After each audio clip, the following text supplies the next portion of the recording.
ही घर से वीरान होकर के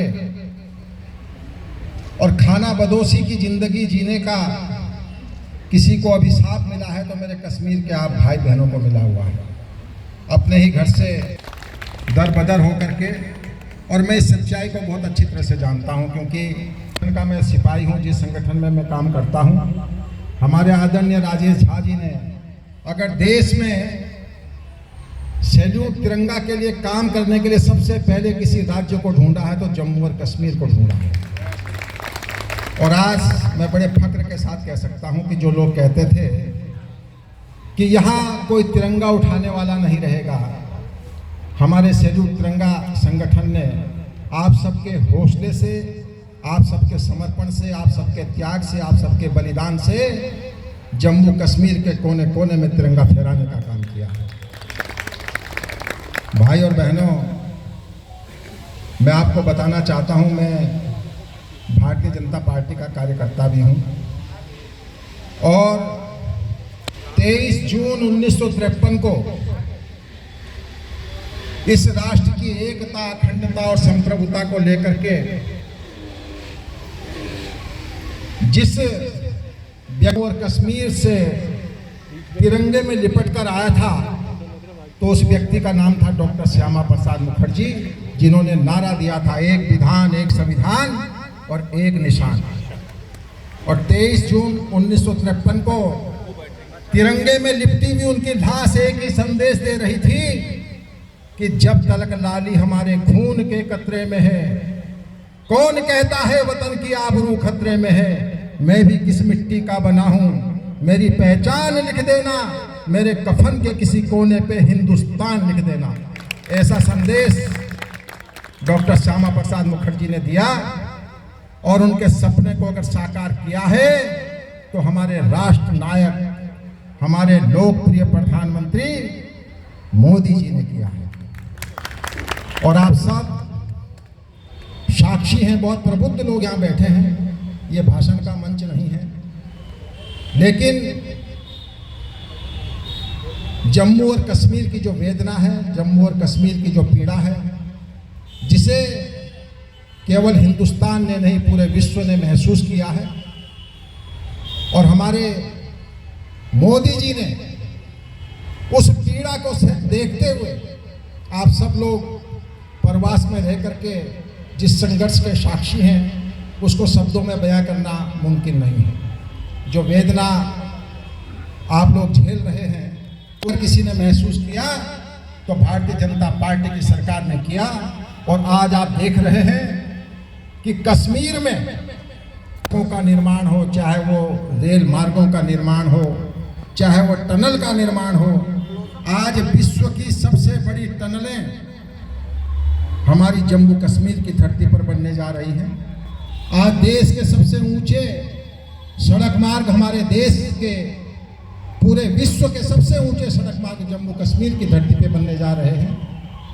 आज किसी भी क्षेत्र में, चाहे वो सामरिक क्षेत्र हो, चाहे वो विकास का क्षेत्र हो, स्कूल हो, विद्यालय हो, इंजीनियरिंग कॉलेज हो, हॉस्पिटल हो, जम्मू और कश्मीर आज भारत का एक नया अध्याय बनने जा रहा है। ये हमारे लिए बड़ी गर्व की बात है, बड़ी खुशी की बात है। चाहे जमहूरियत की स्थापना हो, लोकतंत्र की स्थापना हो, आप सबके प्रयास से आज जम्मू कश्मीर में जो विकास की बयार बह रही है, मैं आप लोगों ने अपने परिवार के लोगों को वहाँ पर खोया है।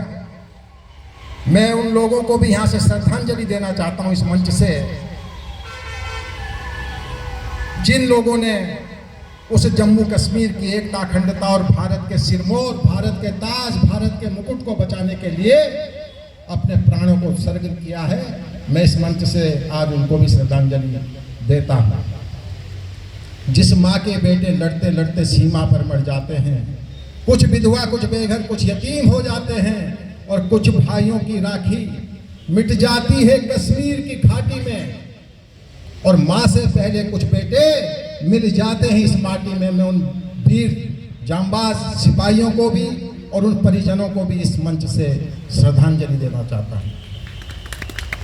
मेरे भाइयों बहनों, आप सब दिल्ली में प्रवास करते हैं और मुझे जैसे कि बताया गया है, संजय श्राफ जी की बड़ी इच्छा थी कि सैल्यूट तिरंगा सरकार और कश्मीर के विस्थापितों के बीच में एक समन्वय का काम करना चाहता है, एक कोऑर्डिनेशन का काम करना चाहता है। आप लोगों ने हमें अवसर दिया, इसके लिए मैं आपको बहुत बहुत साधुवाद देता हूं, बहुत बहुत बधाई देता हूं।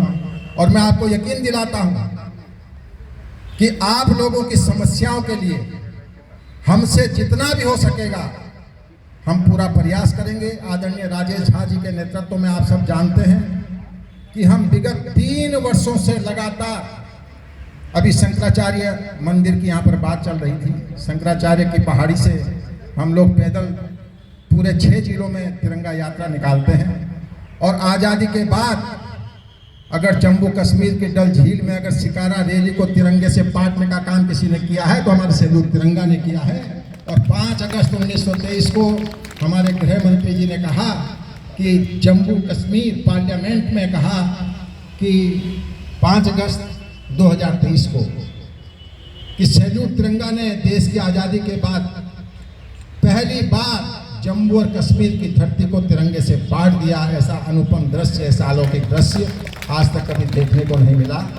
मैं बहुत ज़्यादा ना कहते हुए इतना कहूँगा कि अभी हम लोगों ने धैर्य नहीं खोया है।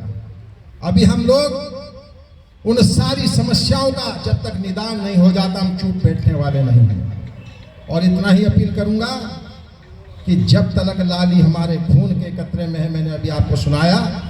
इसके बाद मैं इतना ही कहूँगा कि अभी भी है जंग जारी, अभी भी है जंग जारी, वेदना सोई नहीं है, मनुजता होगी धरा पर संवेदना खोई नहीं है, किया है बलिदान जीवन निर्बलता ढोई नहीं है, कह रहा हूँ ए वतन तुझसे बड़ा कोई नहीं है, कह रहा हूँ ए वतन तुझसे बड़ा कोई नहीं है। भारत माता की, भारत माता की।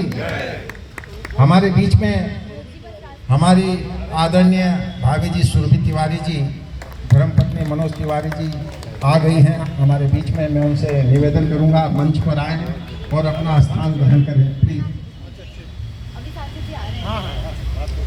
बहुत ही जल्दी आदरणीय सांसद मनोज तिवारी जी हमारे बीच में आने वाले हैं। और मैं आपको बता दूं कि ये सैल्यूट तिरंगा जो संगठन है, जो पूरे देश और दुनिया में भारत का मान सम्मान और स्वाभिमान बढ़ाने का काम कर रहा है, इसके संरक्षक हमारे आदरणीय सांसद मनोज तिवारी जी हैं। उनके नेतृत्व में हम इस झंडे को पूरे विश्व में लहराना चाहते हैं। विजयी विश्व तिरंगा प्यारा, उनकी सुमधुर आवाज़ में भी आप सुनेंगे। और उन्होंने इस सैल्यूट तिरंगा के लिए बहुत सारे गीतों की रचना भी की है। और मैं आपको बड़े गर्व से बताना चाहता हूं कि जो प्रयागराज की भूमि में जो महाकुंभ चल रहा है, उसमें सैल्यूट तिरंगा 11 अगस्त को एक गगनचुंबी तिरंगा झंडे की वहां पर स्थापना करना चाह रहा है और जा रहा है। हम लोग वहां पे कर रहे हैं स्थापना तिरंगे झंडे की। और मैं तो आप जैसे राष्ट्रवादी लोगों के लिए, जो राष्ट्रवादी लोग आपने इस देश को बहुत नज़दीक से देखा है और बहुत कुछ अपना बलिदान किया है, मैं तो आपसे अपील भी करना चाहता हूं कि आप लोग भी हमारे सैल्यूट तिरंगा के साथी बने और इस देश को और मजबूत बनाने के लिए, इसकी एकता और अखंडता को और मजबूत बनाने के लिए सैल्यूट तिरंगा के साथ जुड़ करके, कंधे से कंधा मिला करके एक अखंड भारत के निर्माण में हमारे साथी बने। बहुत बहुत धन्यवाद। जय हिंद, जय भारत।